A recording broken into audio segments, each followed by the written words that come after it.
literally vomiting in Puke between and rally runs. takes on a much different It's horrible connotation with that understanding.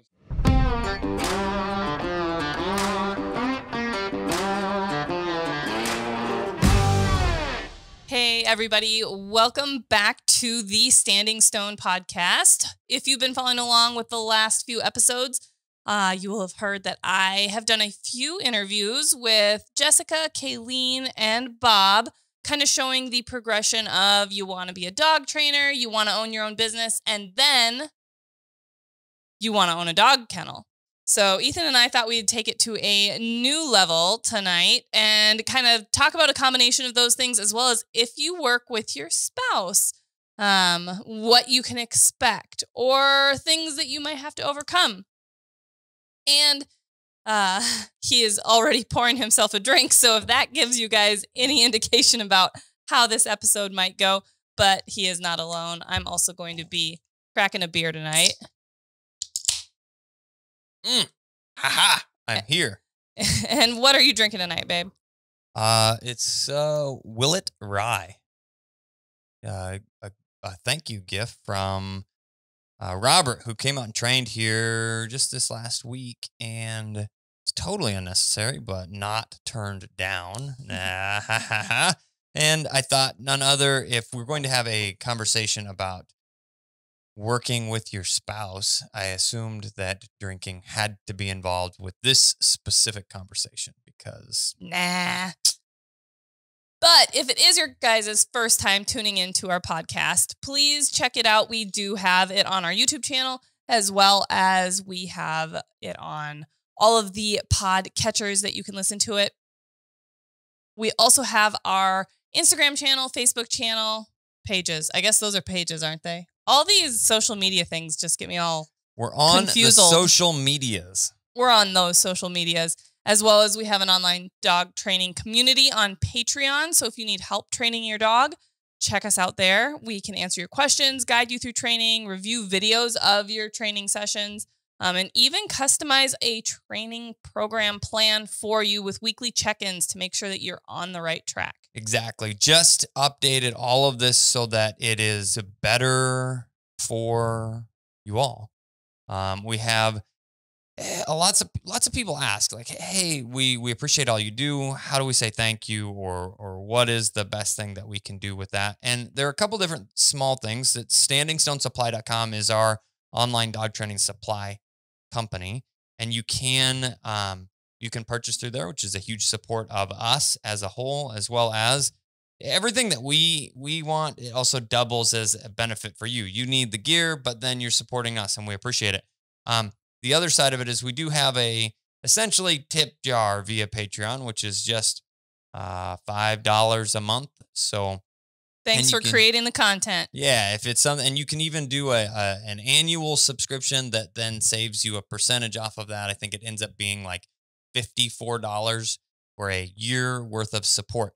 But then you move up into tiers that actually benefit you. $35 a month gets you video exchange. You ask questions, simple things from should I be doing this, or is this normal, or what kind of dog food do you guys feed? Yeah, any questions that pop into your mind. And then as things advance, you can actually send videos. Just a simple process. Film it on your phone, throw it up on YouTube, copy the link into the message service and say, hey, this was my training session. What do you think? Send.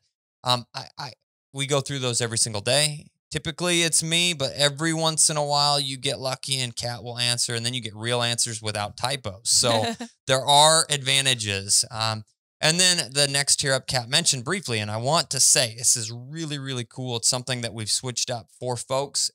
It's super powerful. 100% custom training programs. Now, if you know anything about how our YouTube channel works, we have full playlists, okay?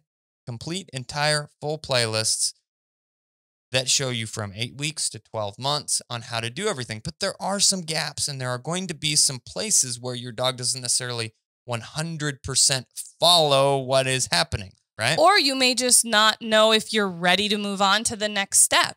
Exactly. So what we do is we set up either weekly or bi-weekly calls, the video chat that I can either be part of the difficult advancements in training, or we just sit down and talk through things. And you get a 30-minute window of Kat or I going over exactly where you're at, what you're doing right, what you need to change, and then specifics that you need to be working on until our next chat. As well as in between, if you have questions, you just shoot a quick message over, and it's really, really cool. That is $200 per month, which is, if you're going to be training your dog, it's an invaluable tool. That's still a huge savings over actually sending your dog off for training. Yeah. So we have all of these great ways to connect with us. Patreon. So please check us out on one of those media content creation areas. Is it hot? It's tasty. No, it's not. It's not overly, it's a rye, so it's kind of got that but it's good. All of them have that to me because I'm not a bourbon fan, but I am drinking I have a second one just in case this conversation gets long. I'm drinking a Bud Light Next. These things are so cool and refreshing and crisp. I think I've turned a few people onto them because I really like the fact that they have 0 carbs, they're low in calories, and they're still a nice little alcoholic beverage to enjoy once in a while. So tonight, we want to talk about kind of the culmination of those 3 most recent podcasts that we did, that I did. I interviewed Jessica, one of our head trainers, to talk about what her journey looked like to become a dog trainer. And then I also interviewed Kayleen, and we talked about how successful she is with running multiple businesses and what that takes to truly do that. And then I talked with Bob from Lone Duck Outfitters and Kennels, and we discussed what it takes and how he went from getting out of college to dog training and running his own kennel, and kind of the similarities between how he went about his process and how we went about our process. And tonight we want to kind of break that down a little bit, talk about our stories, our experience a little bit more on how we got involved with dog training, how it became a business for ourselves, what some of those hurdles we had to overcome were, and how we did it while staying married for how many years, hun? Come on. Trick question. Math. Oh, 13? Yep, it'll be 14 years this year. In August. So pretty awesome. So we'll talk a little bit about how we managed that throughout this podcast. So you said we're going to talk about how we got into training dogs and everything else. We've already done that. Well, yeah. So we can talk briefly, though, a little quick recap. We got into training dogs by working at another facility and gaining a lot of experience. It wasn't just trained 1 or 2 dogs and started Standing Stone Kennels. And not everybody knows that, even if they follow along with us. But if they just happen to pop in on this specific episode, I wanted to just glance over a little bit of that information. You know what I want to do? I want to say, if you are just tuning into this one, go back and listen to the one that we talked about everything that we have done in the beginning of building. But what we need to specifically talk about is what... This is why we should have had an outline, because apparently I'm trying to talk about things that you don't want to talk about. No, we didn't need no dang outline. Come on now. I like organization. Outline. So, the things, though, are when we talked about, kind of those paths, they're really good podcasts, and you need to go back and listen to the one that I honestly liked the most was with Jessica. And have you ever heard that where it's like, if you don't want to have to continue doing something, do a poor job, like the joking manner, right? Where it's I do a horrible job folding laundry, or I always, anytime my wife asks me to do and this isn't me, I'm happy to help. Anytime my wife asks me to do the laundry, I always screw it up and put the reds with the whites and everything so that I never get asked to do it again. Well, Jessica did not do that. Okay. She did an absolutely fantastic job. And I told her that once a month now, she gets to pick a topic that we include either, and she can pick either Kat or I, and I'm guessing that I will get voted out of the island most of the time, but she gets to do a topic a month. So it's good. It's really good. Yeah, it was a really great conversation with her, and she is a huge part of our team. So definitely including her more on these podcasts and in some of the upcoming videos and things like that is something that she probably doesn't necessarily look forward to, but it'll be really great for her growth and development. 100%. 100%. So I think the biggest thing that we need to be discussing here is the working with your spouse category, because I think that this is actually one of those things that's it pops up in a couple different places, but most of the different couples that we've talked to don't really, they have like small parts, but they're not 100% both fully invested. It's just they don't have the luxury of working full time with their spouse. Yeah, looking at it that way, babe, that's a good thing. So yes, I definitely think talking about working with your spouse, your partner, is what this episode is primarily going to be about. And that's one thing when I talked with Bob, he talked about getting started on his own with his own business, his own kennel. You know, it's a lot of work, guys. It's a 24/7, 365. Even if you're feeling like crap, you're out there taking care of dogs, training, feeding, walking, that sort of thing. There is no off days when you're solo. And luckily, Ethan and I have been doing this together from the very beginning. So we have each other as support. If he's sick and I'm not, which that doesn't happen very often because usually, you know, I mean, he is my spouse and we pretty much do share everything. So that includes germs. And so we do usually get sick together, but we're still able to help each other out. I remember one time when we were back in Norton, before we had any kennel help, anybody at all working for us, we were both so sick. We got the flu. Yeah, of some the sort. worst flu. And we had dogs scheduled to run tests that coming weekend or the next week, like we're less than 2 weeks out. And I think that weekend, I mean, I think that's what the deal was. It was like, we're trying to do some final prep stuff and you got to take care of the dogs either way. Right. But yeah, you're out in the field planting birds and running a brace, then coming back and sitting in the truck after puking going, oh my gosh, I need just like a 15-minute nap before I can go out for the next round of dogs. Yes. I literally vomiting in Puke and rally takes on a much different horrible connotation with that understanding. It was horrible. The interesting thing about it though, talking with each one of the conversations that you had between business ownership and becoming a dog trainer and running a dog kennel and all of those, I mean, there's a pretty nasty grind that is involved in the beginning stages of starting a business. It's a lot of times business is referred to as it's my baby, right? It's my baby. Well, it's got a very accurate understanding because the beginning stages of bringing home a new baby is a grind. I mean, you don't sleep. It's constant. You're learning. Yeah. You're learning kind of as you go, no matter what you thought you learned or what you thought you knew. As prepared as you thought you were, you're still not fully prepared. And there's stress and sleepless nights and exhaustion and the fact of it essentially consuming you. And it's the way that it does me specifically. And I can remember having like looking at bills and going,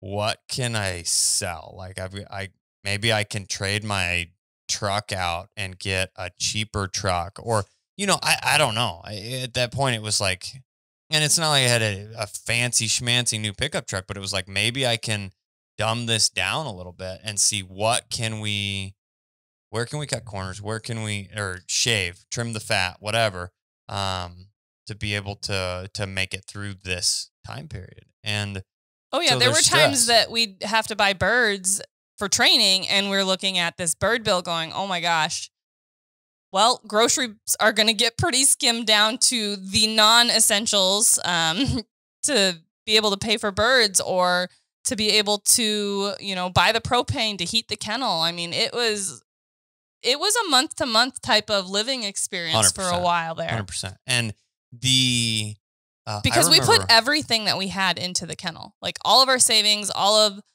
everything, you know, and it included a move. So you've got the addition of moving expenses on top of everything. And it was definitely pretty tight for quite a while. And I know that was one thing Bob talked about at the end is, you know, you want your expenses low and your revenue high. Well, you even as much as you try and you budget and you plan, you know, there's just certain things that you can't do without when you're training dogs. And that includes, you know, the equipment. So bird launchers, e-collars, and then birds and dog food, you know, all of that stuff is required and proper shelter to care for these dogs. So all those things are necessary. And no, you don't need the fancy schmancy trailer right off the bat. But you need functioning, working equipment.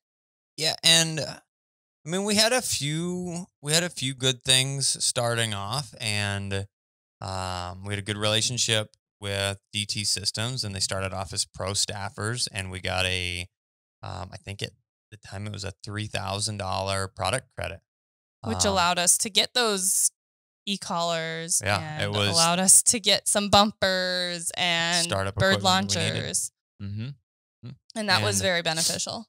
But at the same time, you were talking about birds and bird bills and getting birds. And I remember our bird pens got broken out of or into or something happened where we just got a batch of birds, and it was like 200 birds, which, you know, is like the door blew open.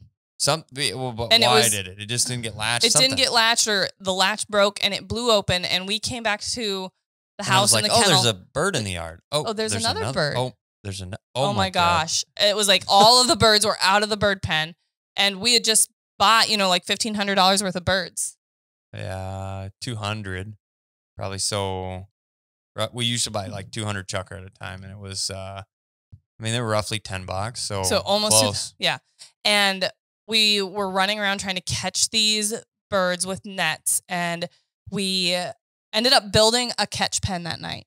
Yes, and then it snowed. And that was the luckiest thing that could have happened, because we had food in the catch pen, and all the chucker were like, feed me. Feed me, yeah. But I do also remember, this is kind of a funny story. The catch pen that we built was out of hog panels, chicken wire, and like sunscreening, like tarp, like kind of like that windscreen. Yeah, green windscreen. And then we had a funnel that the birds went in and then they couldn't come out. Well, then we're like, so we've got all these chucker caught in here. How are we going to get them out?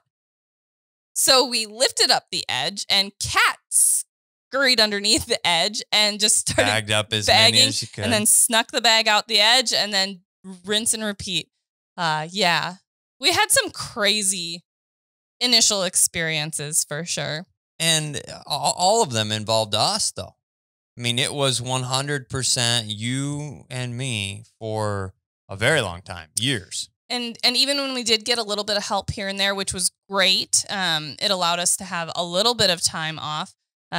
We were still right there living on the property, even like we do now. And I don't think I'd like it any other way. I like to be here. So if I need to run out to the kennel quickly to check on something, it's a quick, you know, dash across the front yard. But we would get into fights about who was letting dogs out last thing at night or first thing in the morning. Most of the time it was both of us first thing in the morning, because it just rolled right into training. But, you know, 6 a.m. getting dogs let out, or earlier during the summer, and then getting rolling with training, and then having to let them back out at 10 o'clock at night. We don't have a lot of friends that have lasted the whole length of time. We don't. Or have known us the entire time. Like, I don't want to necessarily say lasted, but we've got new friends that have only known us since we've been in, you know, the area we're at now. And so they don't recognize and see, you know, the past. And Peter would be one of those friends. Yeah, he jokes about it. He's like, I can remember we'd be over hanging out in the fights of, no, you go let the dogs out. I did it this morning. Blah. You go let the dogs out. No, it's your turn. I let them out last time. I mean, there's stress involved with it. And you're just exhausted every once in a while. Every once in a while. Goodness, people thought I was, isn't narcoleptic, right? You just fall asleep everywhere. Literally, if I stopped moving, I fell asleep. And I mean, for 5 years, I didn't make it through a movie. Yeah. We go to the movie theater. I'm like, this is a great nap. 5-10 minutes in. Yeah, we had friends that, it would come over for a movie or we'd go over for a movie and literally if I stopped moving, I fell asleep. Yeah. Because that was kind of the grind of, 24/7, 365, 6 a.m. to 10 p.m. all the time. And like I was talking with Kayleen about in our episode on starting your own business, you can do that for a certain amount of time. And everybody's different on what that amount of time is. But eventually something's going to break. And that's either going to be you and your health and your body, your marriage. Luckily for us, it wasn't the marriage. Or really anything. But we did recognize that was approaching. And we were like, we need to do something to change. Like, if you keep seeing a pattern happening and you say didn't break, I mean, you're probably being polite because you didn't know if I would want to say it or not. But I mean, I had some legitimate mental breakdowns. It was like just stressed to the max, and then you pile on a bad day of training and it's dogs being dogs and situations being situations, but it's like one of those days that just everything goes wrong, and I'm like just start crying. It's just like, I don't know what I'm doing here anymore. And it's not a matter of not wanting to do it. It's not a matter of liking doing it. It's just the breaking point. Yeah. And I mean, it doesn't have to be after a certain amount of time that happens. It just gets there. Like when we first started out, there was a lot of doubts for me, at least, of whether we could or couldn't do this. We moved away from where we'd been living. We were closer to your family, but we moved into a old farmhouse, which was fine, but it didn't have air conditioning. In the middle of the summer, it got to like 115 degrees in the house. It happened to be like record heat for Of course, the state, that's always how it works. But we would sleep in the basement because it was cooler on a futon mattress where it got down to 90 degrees overnight.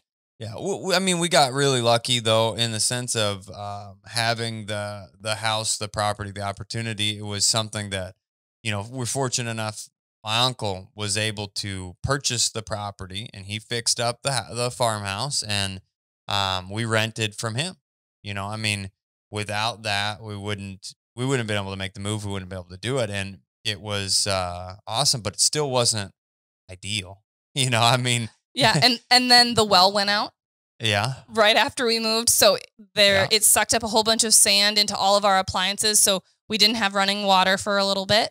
We had well water out at the pump, but in the house, we didn't have showers. We didn't have a dishwasher, which, I mean, fancy. We had a dishwasher, but it wasn't working. Clothes machines weren't sand. Like basically submersible pumps get dropped down in wells. I don't know. Some people may know, some people may not, and I may explain this incorrectly, but they do have screens or filters basically to prevent this kind of stuff from happening. But either the pump wasn't set right or old or something. Anyhow, sucked a bunch of sand up in it and then pumped that through the whole house, which you can imagine what sand on the backside of everything does, right? It's bad. It's bad news. So water wasn't working, and I'm sweating just sitting in the house, can't take a shower. You're just at this point where you're like, what are we doing? Is this the right move? Was this the right decision? And you've got a lot of doubts. And we ended up getting air conditioning, and we got the well fixed. I think we had a new well drilled, actually. No, just a new. It was already there, but we hadn't hooked that new well up. So they just hooked up that. The other well had silted in or gone bad or something. That's what it was. You're right. And so got all of that hooked up and figured out. And man, I will tell you what air conditioning and a shower does. It makes life amazing. And it was funny. So this is kind of a funny story, and a few people know this. So during this process of like no air conditioning, no shower, really hot, sweating, like literally walking around the house naked. Pretty much, like you don't want clothes on, and you sit down on a stool like this, you would be stuck to it with the sweat, and it was so disgusting. And anybody that I would tell that to, they're like, "Ooh, Ethan, lucky guy." And I was like, if he would have touched me, I would have probably murdered him. I looked at you. I was like, don't even think it. Because it was that uncomfortable, super hot, sweaty, miserable feeling that you were like, yeah, don't add to that. What'd you say? It was like 100 and something in the house. 115. I have a picture of it on my phone because I was like, this is insanity. But 115 in the house at times. Yeah. So the dogs were much cooler because they were outside with misters in the shade. Yeah, we just move in with the dogs at that point in time. We probably could have. But you know, I can ultimately say my hat's off to the one-man shows. In all of the troubles and all of the growth and all of the things, I had Kat. You know, I mean, and there was as much times that we got frustrated and tired and grumpy with each other. And, you know, our relationship, we have a slightly different relationship build from most people in most situations. So we started a long-term relationship was kind of the start. We Long met distance. Long distance. Yeah, long-term, long distance. The same thing. How many have you had? Well, 5 sips. So, the long distance relationship, we met, knew each other over a couple different summer type of things, and then started dating, long distance. And so what that gives you the ability to do is really get to know the person, because there is no physical aspect of the relationship at that point. You just talking and talking. And that's that's back when Verizon and Sprint phones didn't get along. Yeah, that's kind of a fun one. So I had my own cell phone in high school is when we were dating, and I paid my cell phone bill. My parents were like, yeah, you can have a cell phone if you want to pay for it, right? So my add-a-line was, I think, 10 or 15 bucks a month, which wasn't a big deal, and it included a certain number of minutes and whatever. Well, yeah. Overage charges from all of the talking. What was? I think it was like a $300 phone bill the first month. Yeah, I mean, you talk about that's like a month's worth of work. Working at the gas station and the grocery store in the mornings. So we had to figure something out. I learned out real quick. Women are expensive. Well, at least you learned it early.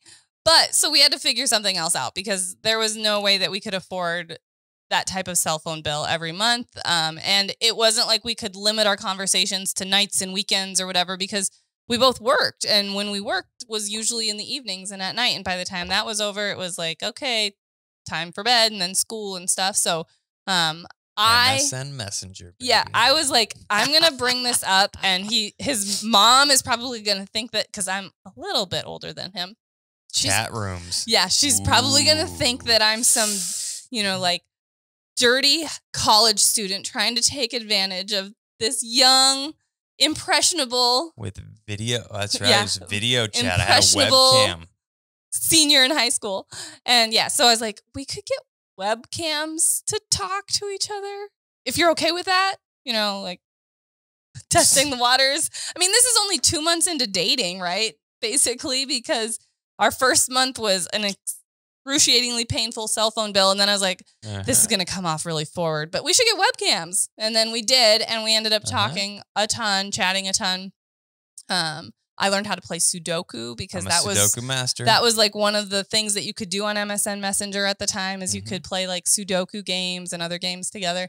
So we talked a lot in that first year before you were able to move up and go to college with me. And we talked on so many different levels that most people in relationships, I don't really feel like gain or get to that point that quickly.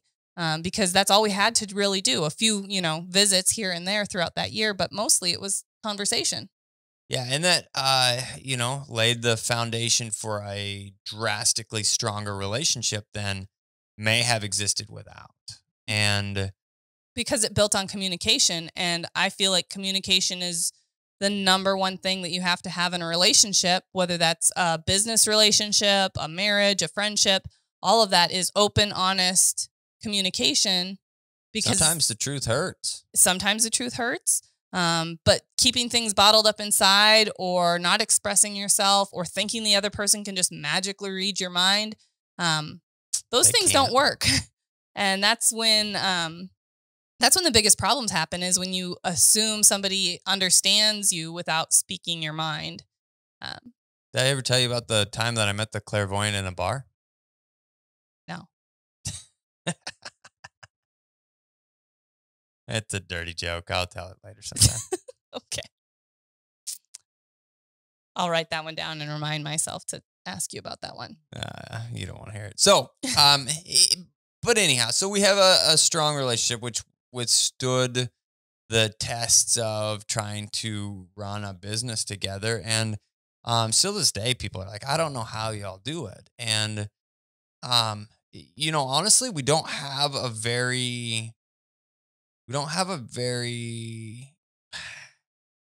like cut and dry version of what is what for each person and parts of the business aspect of things. We kind of gravitate to things, and we've been around and with each other for coming on 14 years. So we know each other pretty well, and we do have strengths and we do have weaknesses, and those strengths and weaknesses kind of pull us in the direction of those specific aspects of the business. So things get divided pretty heavily at this point.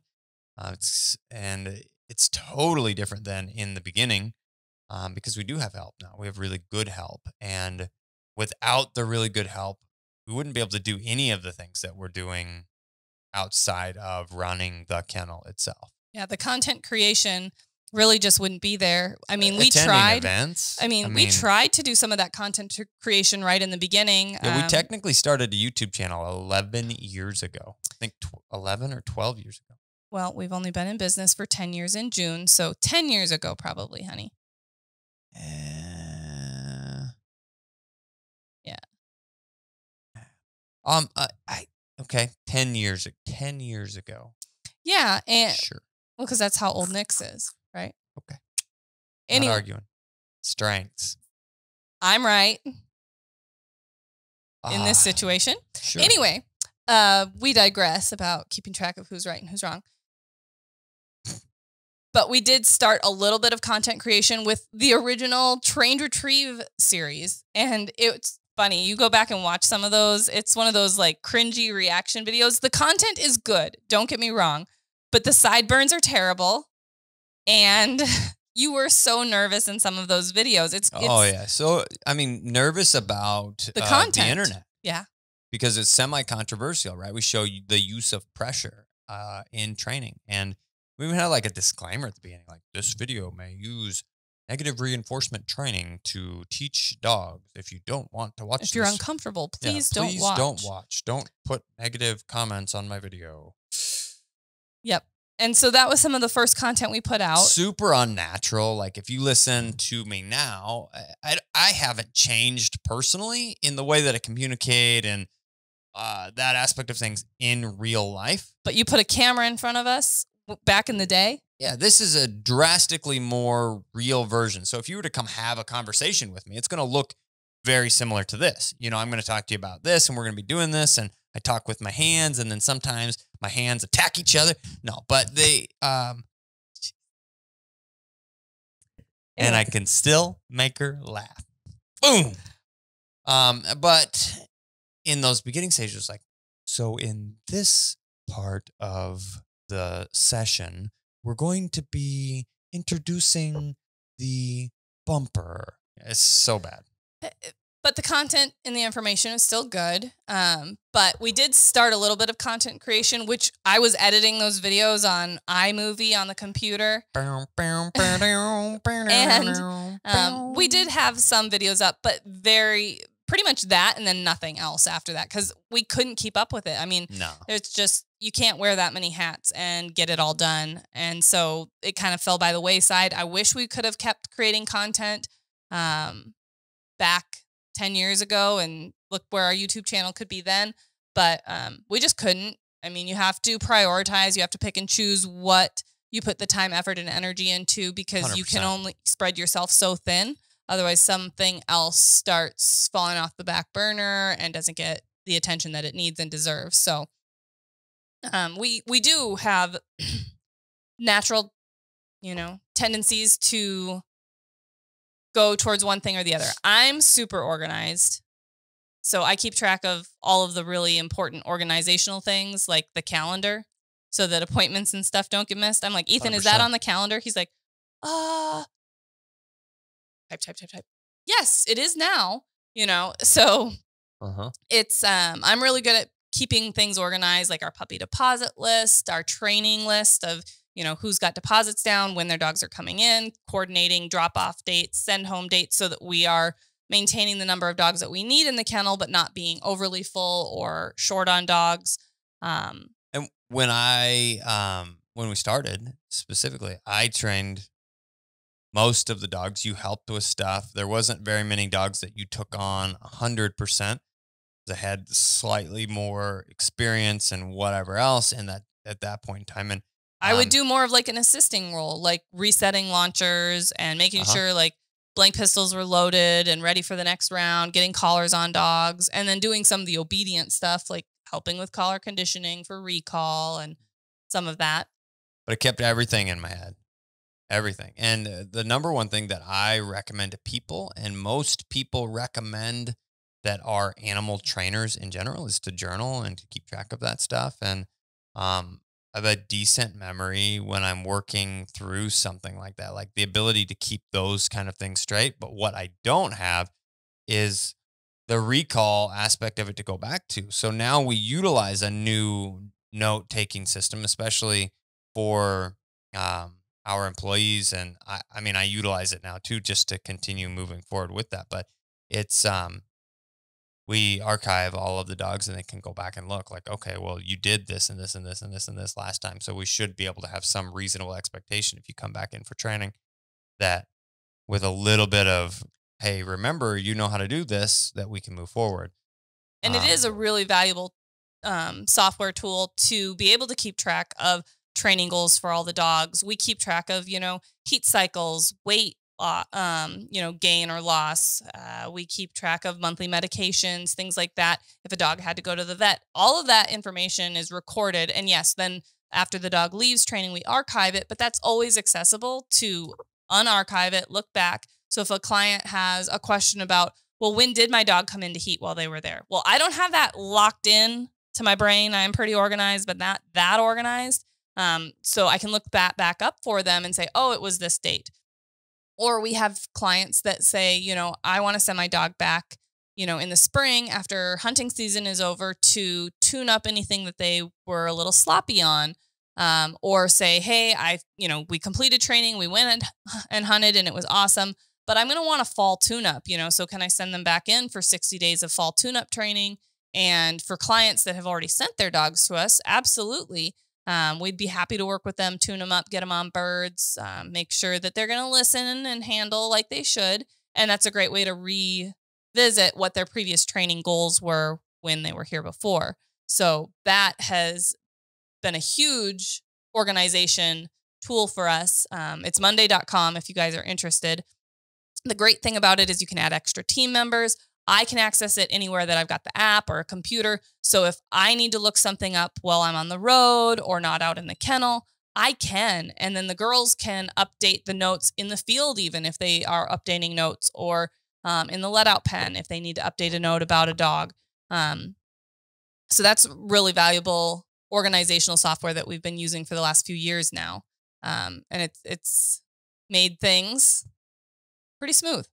Oh, 100%. Now, we've talked a fair amount about some of the struggles and different things that we had and how amazing it was to have each other. And though we did have some arguments and different things like that, really don't feel like we could have done what we did without having the two of us to be able to do it. I said, hats off to the guys at the one-man shows, because they do literally do everything themselves. And it's a lot. It was a lot to split it. A lot more to do it all yourself. So the other side of it, though, is working side by side, partnering with your spouse is very difficult. and difficult in a lot of different situations at a lot of different times. I mean, it's one of those things that I believe, and you may get different answers from my actual employees, but I'm a pretty fair guy to work for. Have realistic expectations, and then make a note and make a point of telling you when you did a good job and telling you when you don't do a good job. It's and when the person that you have to maybe say something to happens to also be your spouse, there's no real separation from that, right? So even if it's a difficult conversation and I say, all right, so this isn't going well and that was bad and we cannot have this anymore because whatever, right? I get to say, I'll see you tomorrow, and then you get some time of separation and you come back and you get to think about it and go, that was valid. Yeah, both sides get to think about it. And there's a true level of hierarchy where you say, okay, I get it. This is the way that the boss wants it done. Well, when you're equals and you have differences of opinions on occasion with things, it isn't easy. You go, okay, well, now I get to go eat dinner with you and we don't agree on this. Or, okay, now it's time to go to bed and or you just take still not talking. The constructive criticism, the critique of the training session, you take it more personally because yes. I mean, obviously we have a different level and depth of relationship than most people do with their employees or whatnot. And so a little bit. So when he says, why didn't you push the button then? Or why did you push the button then?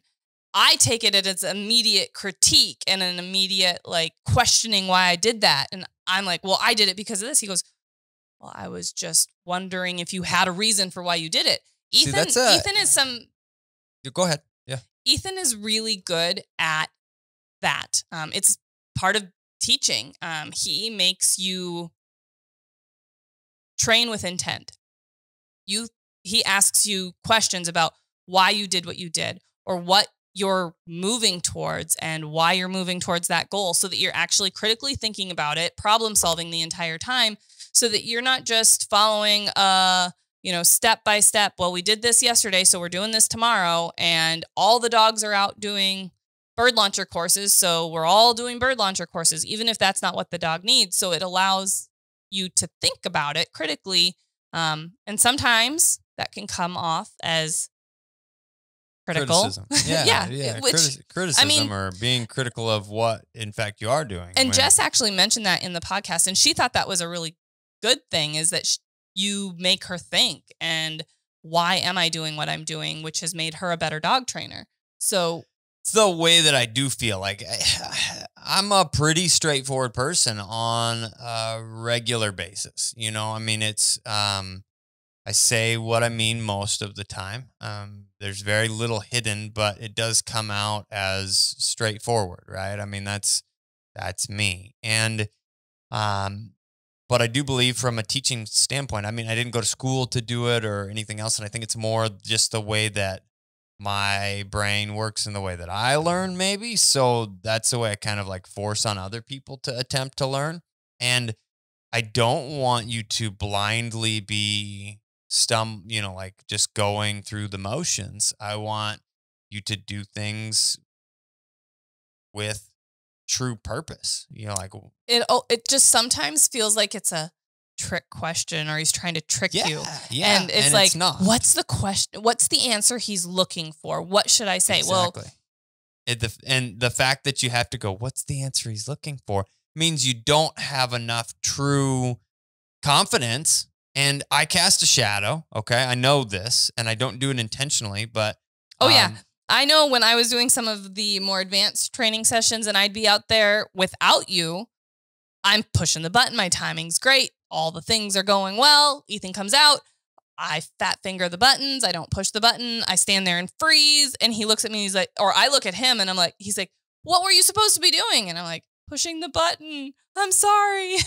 And so, you do. Usually you are I a say little something. intimidating. Well, usually I say something like, why are you looking at me? Like, you screwed up and you turn and look at me like, well, why are you looking at me? You did it wrong. Just handle the damn dog. I mean, it's like, it is what it is. But the keys in dog training, and this is why I feel this way. I mean, the key points in dog training is you have to be intentional about what you're doing. You have to be honest about what you saw, what you didn't see, what the dog did, what the dog didn't do. And you have to have a plan. I mean, you need to know where you want to go, and you need to have a specific reason of why you want to do those things, whether it's right or wrong. Okay. But just going through the motions, you're never going to get there. So it's one of those things that I do. I ask questions all the time, and and Jess is getting really, really good at it. I mean, she's been here for years, and I still do it to this day. She wanted me to walk along with something, and I'm like, so what about this? And she's like, well, this is what we specifically, and she has enough confidence now for years of drilling her that way. And I say drilling, but it's not drilling. It's just, I legitimately want to know what your process was. And if you don't have a process, then we need to stop and come up with an idea of a direction that we're going to be taking this. Otherwise, we're just stumbling through it, right? I mean, it's very important. And I have upset a few people in our Patreon learning community because I do this, and they referred to it as patronizing or something. I'm like, so why are you doing this? I want you to be able to say, because you told me to, or because this is the specific things that I was seeing with the dog, and I felt like that's what I needed to do to move forward. And then I can say, okay, I see your thought process, but I feel like this is going to be a better option. And that's the way that I typically almost always respond. But if you don't ever get into the habit of thinking about why you're doing what you're doing, yes, then you always have that situation where you aren't necessarily thinking, and you kind of spin your wheels, or you make mistakes, or you aren't set up or prepared or ready for what could go wrong. So, I do think like with written communication, it's more difficult than verbal communication. I hate written communication. Things in text messages and emails. Just pick up the phone. I want to talk to you so that I can explain this. Yeah, because it can be misunderstood, or tone can be assumed when there was no tone to be assumed about. Okay. How did we get to this? It was specifically working with your partner and just being critical. And being critical and questioning, and that struggles. I remember a specific time where I was prepping for the invitational with Nix for the double mark, and this was back when we were in Norton, still again, lacking some help, as well as didn't have all the equipment everybody has. So Ethan was my duck thrower. He was my winger. Yeah. And he was doing a piss poor job of winging these ducks where they needed to go. I'm on the side of this hill, and we had access to like one pond, and this is a steep bank. It's like the dam side, basically. It was, but it wasn't the actual dam. It was just really steep. It was just a steeper cut bank, or whatever you want to call it, coming down into this pond. And so I'm on the side of this pond, and there's trees everywhere, and I've got this like little window to shoot. I've got to wing my duck without falling down the hill through that specific hole, but it's got to be enough out and up to get some arch so that it actually lands in the pond. Because if I make it through the hole, but I don't have enough oomph, it lands on the bank. And if I don't make it through the hole, then there's not enough arc, so you can't actually see what's happening. I'm not a professional duck winger, okay? There were some choice words spoken. Yeah, to say the least. Well, there's a little bit of stress because this is a high level of testing. There's a little bit of Scottish-Irish attitude in there too. Temper. I have a temper. But I'm prepping for an invitational that I've never run at before. I'm anxious. The sword comes out. My window to train is getting shorter and shorter. Stress. Mm-hmm. And, Ethan is trying very hard to help and be accommodating, and when you're prepping and training, you need more than 1 or 2 people because, you need your distraction gunner and you need a winger. If we had a winger, we'd only maybe still need 2 people. But so we had... Wingers are expensive. They are. We were talking about the expense category. Mm-hmm. Keep your expenses low. Mm-hmm. Anyway, so Charles and Annie were actually there, and so they were helping. Charles was distraction gunning. I think Annie was videoing. These arms are looking like pretty good wingers when we're talking about expenses. Exactly. We actually have a video of this, so it will live in my heart forever as well as on video forever. But this duck does not come out like it's supposed to, and we've already been struggling a little bit to get Nix to make some of these marks because... didn't train 100% the way maybe it needed to be trained for. Learning, right? And I'm like, well, that's blanking perfect. And I do, obviously still love him, even if he screwed that up for me. But at least it wasn't at the actual invitational, right? Yeah, they've got me on the side of a hill at the Winging invitational trying to throw ducks through a keyhole. But it's so funny because then in reverse, we're out doing marking drills now here for Thunder. Was it Thunder with bumpers? I'm very pregnant, by the way. Not very pregnant, but I'm pregnant. And I'm trying to throw these bumpers in a consistent manner. I'm freaking terrible at it. Bird techs or bumper techs are very important, and I would not pass that certification. Because I've messed up a lot. Like, how can you throw a bumper behind you? Well, I don't know, but I can do it. Yes, you can. I'm pretty sure most of the girls here that have tried to be your bumper tech can do that as well. Yeah, it's an interesting thing. The rope and the bumper, and it gets this like momentum swinginess, and then it's like, whoop, that's not where I meant to throw it. We had somebody out here the other day, and I was like, all right, so come along with me. So I'm going to show you kind of what this looks like from the thrower side because it's almost as important, if not more important, than the handler itself. And we're out there, and I'm like, so first and foremost, you got to have patience in this category because most likely it's going to be your girlfriend or your wife or something that's going to be out here helping you. And the first throw is going to look like this. And I go and throw it, and it goes straight up and then lands behind us. And I say, and in that situation, you say, that's okay, honey, just throw it again. And then she's going to go over and pick it up, and then she's going to throw another one, and it's going to go like this. And I throw it, and it's like 2 foot off the ground, and it just crumples in. So there's like no arc, so the dog can't even see anything or anything else. I said, and so the next thing that you need to be prepared to say is, that's okay, honey, just throw another one. And then they'll throw one, and it'll look something more like this. And then you'll be like, that's good enough. Perfect. Good enough. Yeah.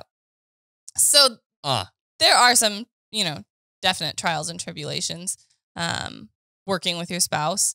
And the important thing is to keep communicating and I got a fun and be understanding because, the other side of it is, so I can't throw a bumper to save my life. Obviously, Ethan can't throw a duck through a keyhole to save his life. But there's other things, I want to get up. Kids have no chances at athletics. Patience.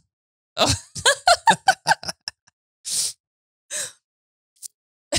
Or patience. Or patience. I can already see Aiden being like impatient about things. I'm a fairly things. patient person. I mean, realistic. If you were to put your patience and my patience on a patience scale, my patience is winning. Your patience is winning. 9 times out of 10. Touché. Because that's exactly what I went for when I was like, yeah, their patience is going to be terrible. But communication and understanding, because as many times as he messes up something, I also mess up something. And, what's important to me and what I'm really good at keeping track of, like the organization stuff and putting things on the calendar, he's also really good at recognizing things that need to get taken care of and scheduled that I may not have in my big picture. So we just have to be understanding with each other that we are both trying to benefit the business. We have our priorities. Sometimes we need to come together and have shared priorities. I think that's probably the thing now that's becoming more of an issue than before. You know, it was like, well, we did everything together. We only had one focus. We did everything together. And now we've been able to, you know, come apart a little bit where, you know, you head off in this direction and take care of these things. I head off in this direction and take care of these. Becoming the next pigeon racing master. Yeah, that. And then it's times where we're like, you have your priorities, I have my priorities, but right now we need to focus on these. What's the word I'm looking for? Joint priorities, I guess. Joints. We need to, you know, you can't create a podcast like this or a video without the two of us in the same room at the same time.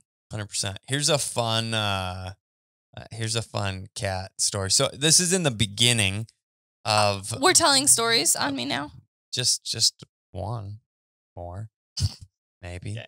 So this is in the beginning stages, and Kat's doing a good job training dogs and knows enough, and kind of moving between the transition period between beginning stages of dog development and then more advanced stages of dog development. And when you make that transition in the beginning with young dogs, there's a lot of development. There's a lot of encouragement. There's a lot of reminders. There's a lot of gentle babysitting steps. It's like, let's try that again, buddy. Let's try that again, buddy. Excuse me. Then when you move to the advanced stages, you're moving into a stage where they have to perform at a very high level. We're talking about like utility, steadiness, or master hunter, AKC hunt tests, level steadiness, or even prepping for the invitational aspect of things. So they have to stand steady to wing, shot, and fall, and handle every bird that way, and they have to back, and they have to do all of these things, but they can't wear an e-collar, and it's drastically more difficult. So she's prepping Nix, and Nix is known, he has a self-fulfilling prophecy of a name and lived up to it. Nothing but trouble. And so he's out there testing boundaries, right? And mom is having trouble moving from that encouraging and helping develop stage into the little bit firmer expectation stage. And what I mean by that is when we move to this advanced level, we kind of have to change handling. So in the beginning, we utilize e-collars a fair amount, and we remind and communicate and borderline nag. Yeah, you're using positive reinforcement-based training or negative reinforcement-based training. Negative reinforcement. You're using the reinforcement-based training in these developing, teaching, conditioning. Correct. So if we're going to ask for the dog to come back, the collar's going to turn on immediately, and it's that instant reminder of here's the collar, here's the thing. Well, how do you get past that to the point of the dog not needing a collar? This is a super common question that folks have. Like, when do I get away from using the collar? Well, we aren't going to get away from the dog needing some form of reminder or correction at some point in time, or at least we're not going to get away from you needing to be able to reinforce what you're asking. That's the key, okay? So if you move into that stage of we're going to reinforce what we're asking at this test where I can't use an e-collar, you have to use something different, right? Okay, so we switch the process of the collar usage into it becoming positive punishment. Now, that sounds a bit like an oxymoron, right? Why are we going to do something positive and it be punishment? Well, think of it more like a math equation, right? So addition, subtraction, positive being adding to the situation a correction to be punishment. That's e-collar still. But when you make that adjustment, you have to say the timing of everything changes. So we ask for the behavior. If we don't get the response, then the collar comes after. And the dogs learn to avoid the collar completely by complying the first time you ask. But you have to be consistent and the pressure that comes as the form of punishment has to be a little bit more. It can't be just It vibrate. has to mean something. Has to mean something that the dog would want to avoid. Now, granted, we use the lowest level of stimulation necessary for any situation, but when we move into this, that level goes up a little bit. It's got to be like, oh, wow, okay, I'm sorry, I get it. When you call, I need to listen. Now, I explained some of these things, and they fell a bit on deaf ears of, I know better than you, or whatever it was, or just I'm going to do what I want because you're my husband and I'm not listening to you right now. I think that was what it was. Yeah, probably. So anyhow, I switched stuff up on her, and DT Systems has 2 collars. They have they have more than 2 collars, but they have a series. It's the 1800. Okay.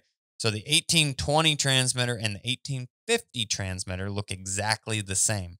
Difference being the 1850 transmitter, the vibrate button on the 1820 is the same as the beeper button on the 1850. So if you hit the vibrate button, it goes beep, beep, beep, beep, beep, beep, beep out in the field, which is, it was kind of funny because she's like, I'm not using vibrate. Well, we didn't make it 30 seconds into the run where she goes, tweet, tweet, next, and beep, beep, beep, beep, beep, beep, beep, beep, beep. There goes the vibrate that we were using. So kind of a fun one that, you caught me. yeah, I got you. I got you good. Yes, but it worked. It worked, but also that first dog taught me a lot that I should have listened to my husband.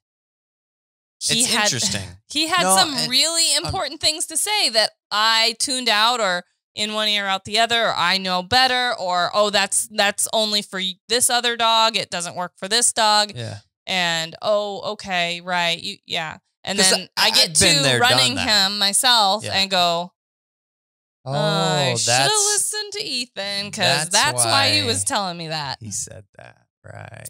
And I would say that I don't see, so this is a kind of a funny story that took way too long. I'm sorry for that. But all to back up the fact that the struggle of working with spouse, like, there isn't an employee that would come and be a trainer and want to be learning and want to do those things and then tune you out, right? I mean, that wouldn't be a thing. This is a spouse thing and just a communication aspect of things. It's like, sure, Ethan. And it's a different level of relationship and respect, if you will, because also your employees aren't going to necessarily give you attitude back. Yeah, Mama's got attitude sometimes. Sure, we all do, especially because we're super comfortable with each other. We've, like Ethan said, been married for almost 14 years. We have seen a lot together, and, I get frustrated, stressed, grumpy, have an off day, and take it out on him, and vice versa. And that's because I feel like that happens a lot, whether you work with your spouse or not. If you have a bad day and you're stressed and things aren't going great, it sometimes is the people that are closest to you that gets the fallout from that. You don't typically yell at your boss at work, or you may not have that job for much longer. So what do? You yell at your husband at home. It just so happens that we work together, so we're yelling at each other because our spouses are working together. And we don't fight or have arguments all that often. It usually... But when we do, God dang it, they are about nothing. Pretty much. We just have to walk away and come back and go, that was about nothing, moving on. But also from a standpoint of working with you as my spouse, you're the person that can help me work through things. So if I'm struggling with something, I can say, hey, I need your set of eyes on this. Let's work through this. Or vice versa. If I see you struggling with something, I say, have you tried this?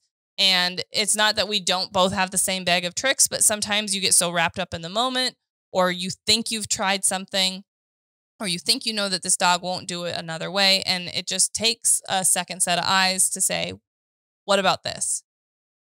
100%. And I think from the beginning, I realized or recognized that a team of people working with dogs is going to be drastically more powerful, excuse me, than any individual. And as we've grown our team, it only proves to be truer and truer. Having the ability to have 5 or 6 people working with an individual dog, all that understand the same things and move toward the same goals, it teaches that dog a truer or better understanding of the individual behaviors, how to listen, how to generalize this listening process to lots of different people. And at the same time, you run into problems where there are a clash of personality or a clash of, sometimes there's a part of training that's not as much fun for the dog, and dogs can hold grudges depending on their personality. And they can be like,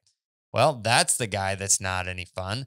And then you can bring in a fresh individual that says, well, I'm the fun one and I can apply the same rules that you just learned, but you like me because I wasn't there during the less fun portion. So, and that allows you to bridge gaps where you would normally be like stuck in a rut where you're trying to regain some ground with a dog that's maybe trying to hold a grudge. And a lot of times they're over nothing. I mean, and it's pretty simple stuff that in a day or two of switching handlers or, making the switch complete, like, hey, this is yours now. I got through the tough stuff, take it home. And it's having that team and like we've always had it's very, very important. So. Agreed. Something else too, as a spouse that I think we don't mention or talk about enough is that I am his number one fan, his number one cheerleader, if you will. Like every time something awesome happens, I am excited to share that with him, from our business standpoint to opportunities that we have gotten through the business, the growth, the milestones. We're approaching 50,000 followers on Instagram, and we're excited for how are we going to celebrate that, and making those future plans. And I couldn't imagine doing that with anyone else other than my spouse, my best friend, and my partner, that we get to talk about the future. And it's such all-encompassing feeling because it's not just the business, it's our lives. We do put a lot of our time, effort, and energy into this business. And now that we've got kids, that adds to that. The boys like to be involved. They like to see the dogs, play with the puppies. But it's also a balance of, we can only do so much business related stuff. Then it's family time, and carving that time out with the kids is important, because we both recognize that it's really hard after 10 years of doing this for ourselves and the way that we're doing it to shut it off. And we've become so conditioned and ingrained that it's hard to just sit around on a Sunday and, go fishing and read books and build hotels. And what else did we do today with the boys? Oh, all kinds of things. Ate. Oh my goodness. Those boys ate so much food today. It was like breakfast, second breakfast, snack, lunch, snack, pre-dinner snack, dinner, after dinner snack. I was like, holy cow, you guys eat so much. And you're only, Kate just turned 1 and Aiden's 3.5. I can't even imagine when they're teenagers. They're going to literally eat us out of house and home. But, like stock up in ramen noodles. Yeah, I don't know. That's going to be crazy. But that's important, is to make the time for the family that we have worked so hard to have time to do. But it's a mental block sometimes to get through and say, well, we can just sit here and do nothing, even if that nothing is family time. Yeah, and it is like shutting it off and work hours and things. I mean, because we are here working, and you don't look at days, weekends as like, oh, this is my weekend. I just look at it as another day. It's another day. And today was one of those days that was tough because I had a lot of things rolling and ideas. And for whatever reason, it was just I was like, we need to do this and we should do this. And it's like, we can't today. We just can't today. I mean, we don't have We've got the distractions, which I don't mean that in a bad way, but it's just like we can't have the boys running around while we're trying to shoot a video of something. It's a distraction to the dogs. It's a distraction to the situation, and they're not being watched or whatever. Getting the attention that they need too. Yeah, what they need, 100%. So it's like, tomorrow. We'll try tomorrow to do this. But it happens. You get in a workflow where you're like, oh, I want to go do a podcast, or I want to shoot this video. And it's like, we'll do the podcast after the boys go to bed. And then, tomorrow's a Monday. So let's cram everything into Monday that we possibly can. And I'm sure that we'll fall short of meeting those goals. But we try and set weekly goals for, what content we want to create, what training needs to get done, any specific other goals that we have to meet.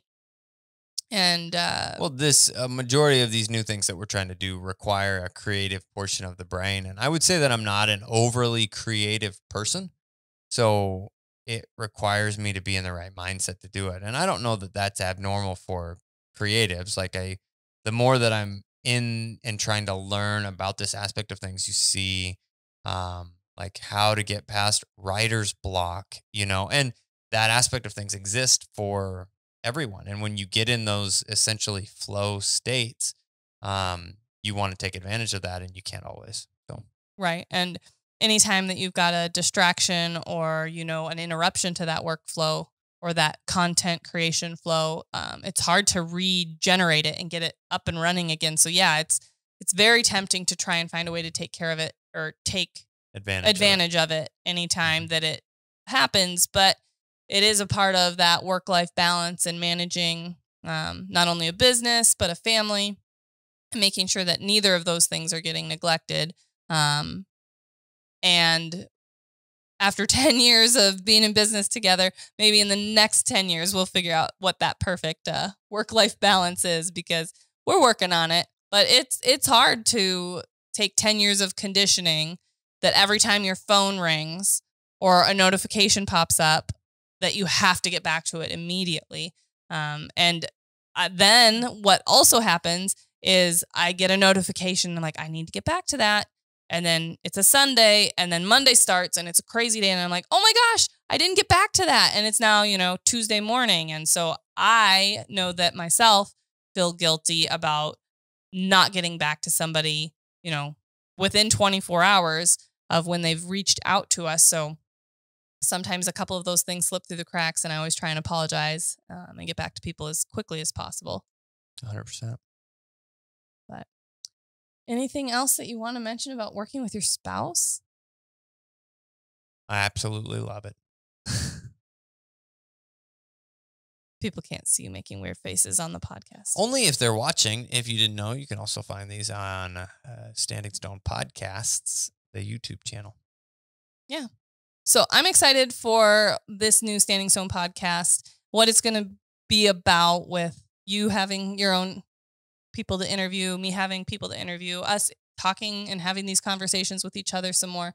I'm definitely better at it than Ethan, but 100%. We'll see about that. But it is fun, and it's been a new experience for me recently to kind of take charge of conversations and reaching out for content with people that I may not have been as confident to do in the past. So I definitely know that I'm continuing to grow even 10 years into this. I like that creative side of things. I feel like I have that creative